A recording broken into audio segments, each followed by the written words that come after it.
I'm going to start out with Michelle Armstrong. Michelle is the Associate Executive Director for the Surgery RRC at the ACGME. Michelle?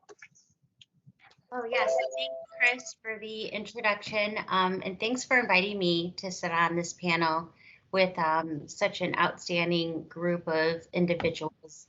You know, one motto that I have in life is do what you love and love what you do. And I believe the time that we spend with each other today and concept will come across not just with the panel that we have here, but stories that we may share in the future. But I will say it took me a bit of time to plan for this presentation. When Chris approached me about speaking on coordinator career pathways, I quickly jumped at the chance to interact with individuals that I consider my peers.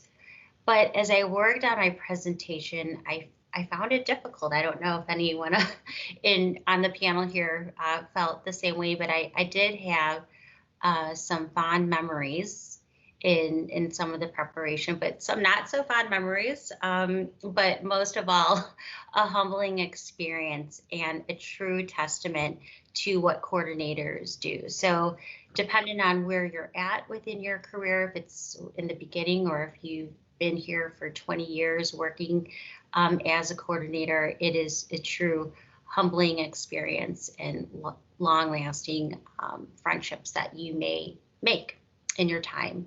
But I thought it would be worth mentioning the meaning of pathway, since this is coordinator career pathway. The meaning of pathway is a way of achieving a specified result, a course of action. For my fellow neuroscience colleagues, I know Terry is one of my, and Chris, we all came from the neurosciences.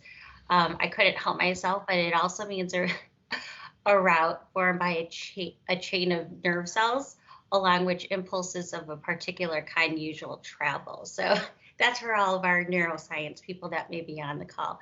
But regardless, whichever resonates with you, a word can have different interpretations, but has the potential to have the same meaning. And I point out the meaning of pathways because we will share our different stories, interpret successes and failures, talk about our different stakeholders, i.e. maybe family, work colleagues, our PDs, our graduate medical education personnel, which we may have they all have some similar titles, but we could also have very different interactions. And from those interactions, our experiences will dictate our outcomes.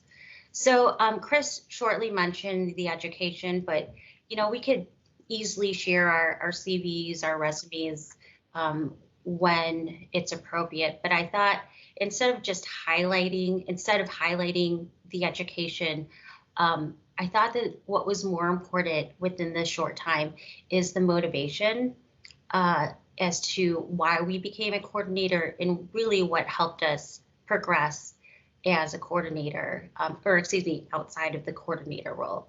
But, just to mention, like Chris, there is education that I had personally gone through, and I'll talk a little bit about that through the presentation, but I at least thought I would make it aware. So as long as I could remember, I have enjoyed algebra. I love history, and I've always had a written journal. And you're probably like, wait, why is she mentioning math and history? Which it does come important. But as for the journal, I always would journal on Excel, journal on PowerPoint, journal on paper, journal on Word documents, and then change the font or change the font size or style just to kind of change it up. And I thought that was important to mention because there was always a constant idea on my journaling in my whole entire life. And that was my whole concept of 5 W's and the H. And there's where like my algebra, I just love algebra. Anyways, but the reason why I mentioned 5 W's is, where and when and why, who, what, in that one age of how I started to make decisions, and I continue to make decisions in my own life. And so for all those QI people that are out there, this could be a PDSA cycle, but that's a different topic. But people can maybe resonate with that thought process and how they're making their decisions. So to kick it off with the 5 Ws. So one thing I always asked myself was where can I contribute my knowledge?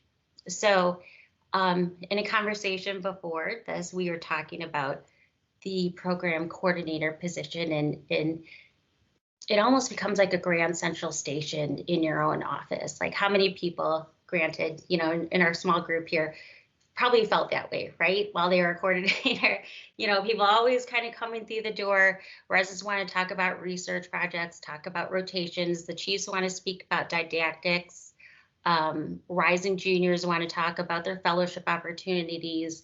But where were they when you were talking about licensing, right? And onboarding, they could never be found. But that's beside the point. But the importance here is being a content expert. So when I kind of go back to those 5 Ws, where can I contribute my knowledge? And there was something that my old DIO, Ann Hartford at Loyola University Medical Center, when I first started, she said, you need to become a content expert. A program director is there to not only to teach and to be an educator, their first job is to be a doctor. So where they need to be, where you need to have a role is being that content expert. And so, which is ironic because of the position that I currently hold, you have to really know and find that niche and find that place that you can be a champion within your own position. And if that's self-proclaimed and definitely professionally responsible of you to find out where you can contribute some of that knowledge base. Like for instance, one thing that I remember when I was a coordinator is during the recruitment season, we wanted to find, there was always that question like, okay, we have this how do we take our qualified data, i.e. written feedback, comments, and how do we quantify that to start to make our rank list? So that was a need. So what I did was I got together with the research department, quantifying and qualifying department at Loyola, and they started to share their the way that you can manipulate data and read data to get that end result. So in my last year before I moved over into my new position, we started through that project. And from what I understand, they did fairly well within the rank list and so forth. Really happy with the group. And so granted, I would have loved to continue that kind of project with our team, but of course, different opportunities prevailed, and we'll talk a little bit about that later on. So the second one, when is the right time? I always ask myself, I feel like life is all about timing, right? Like what's funny is I just watched that movie, Serendipity. Has anyone seen that movie?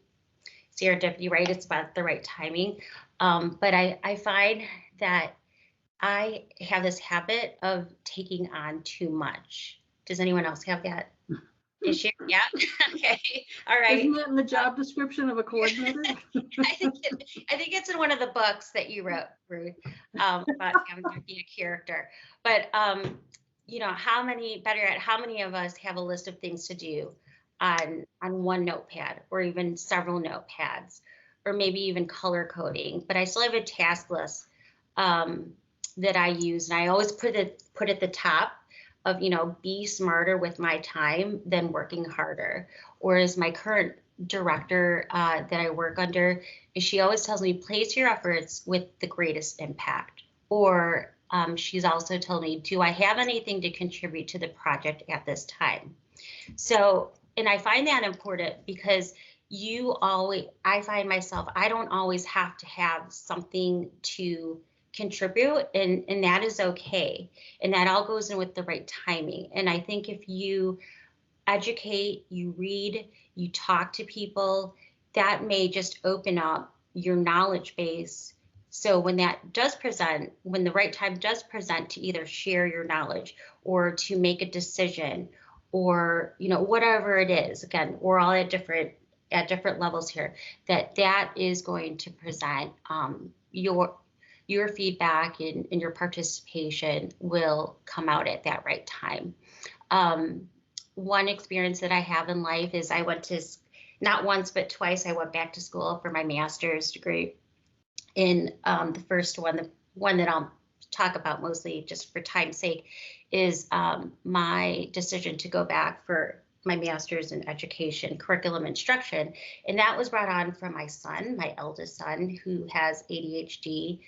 And so he really struggled in school. And as a young parent, and no one gives you, unless it's in Ruth's book, I'll have to reread your book, Ruth, a parenting side, parent rule book.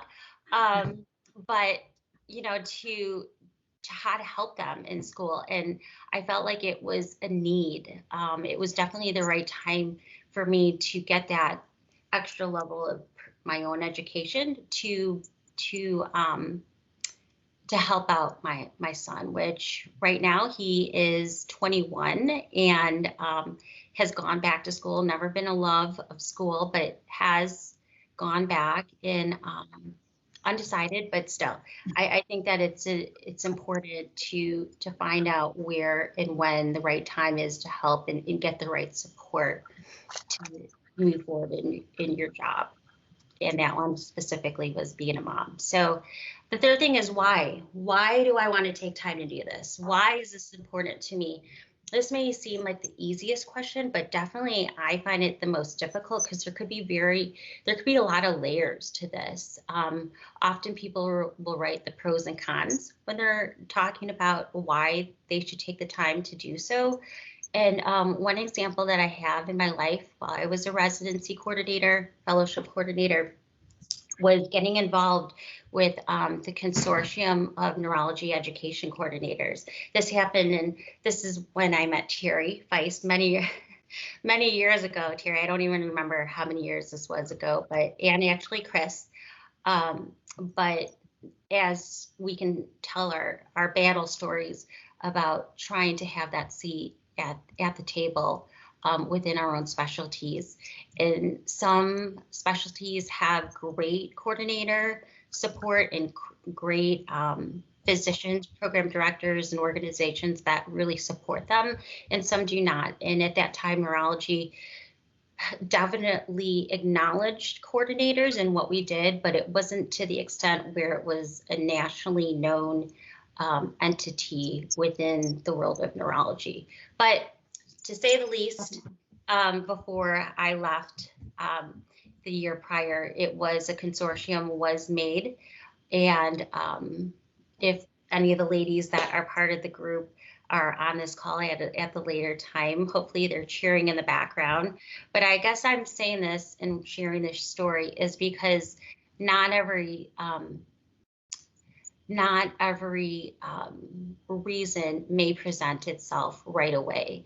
Like if you choose to get involved with something that you may find important and you find that you are supporting a cause, like I felt like we were doing from the coordinators within neurology, and psychiatry, I should say, because it was the American Academy of Neurology. No, not psychiatry. I apologize, different group. That it is very enjoyable. There was happiness that was there, and the support and the friendships that you make are and could be really a pinpoint versus anything over money or prestige or whatever have you. When you can make those big moments happen in your life and share that, I think that can definitely tell a story. Another aspect of those 5 W's is who do I need to support me? Do I need to support someone? And really a question is to who am I? This may be easy to identify again, but when it comes down to it, I always find it difficult, or maybe I just critically think about everything that is occurring. But if I cannot, this would not make sense as a coordinator pathway if you don't at least speak about the people that are supporting you. As a Jesuit coming from Loyola University, I think it's just part of our being. I will say that I've mentioned Ann Hartford in my GME office already, but they really did give me that push. And the one thing that I do remember, and I've already mentioned it from Ann Hartford, was that idea of being a content expert. So you can take that to heart, positively or negatively, but I did take that to heart, and I thought it was very important as a coordinator to live in that lane, right? Like if you don't know your requirements and you don't know the protocols that go through different aspects every single month, every single day, know what your support, if you don't have that answer, you know the resource that you're going to use it will be a struggle. And on top of that, while I'm talking about who are the people that can help you? Well, it's either people that are in the same position as you within your institution, or even as most of my support group came from people within the neurology and at a time the psychiatry coordinators. But on top of that, I did have a mentor who happens to be Chris Giacone. She definitely helped me along with some of those professional goals and those discussions that I had to have, that I was having myself, but needed to verbalize it to know that I had an understanding of what I was getting myself into. Sometimes you just need that person. And then on top of it is the family support, right? Like we work 9 to 5, who really works 9 to 5, 9 to whatever time. And at the end of the day, I needed to find a time to just kind of put that away, right? The people that are most important are my family and friends. And I need to have that type of support to make it to those next level positions.